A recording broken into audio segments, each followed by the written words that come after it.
Welcome to trading বার্তা। একটা swing trading stock নিয়ে আলোচনা করা যাক।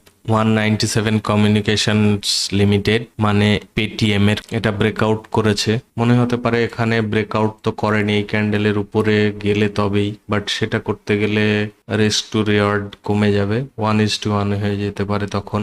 যেহেতু খুব ছোট্ট স্টপ লস হচ্ছে আর রিওয়ার্ডটা অনেক বড় হচ্ছে, তো এন্ট্রি করা যেতেই পারে। প্রিভিয়াস যে রেসিস্টেন্স ছিল সেটা ব্রেকআউট করেছে আর টার্গেট থাকবে এই গ্যাপ ফিলিংটা। তো তার মানে এন্ট্রি হচ্ছে 540, ফার্স্ট টার্গেট হবে 600 এর কাছাকাছি, সেকেন্ড টার্গেটের জন্য 740 এর ডিটেলস ভিডিওতে আরো কয়েকটা স্টক নিয়ে আলোচনা করেছি। আপনারা চ্যানেলটা সাবস্ক্রাইব করে নিন, প্লিজ লাইক করবেন, চ্যানেলে গিয়ে রিসেন্ট ভিডিওটা দেখে নেবেন, তাহলে বাকি স্টকগুলো দেখতে পাবেন। আর আমি ডেইলি বেসিসে সুইং ট্রেডিং নিয়ে আলোচনা করি, তো আপনারা আমার চ্যানেল ভিজিট করতে পারেন।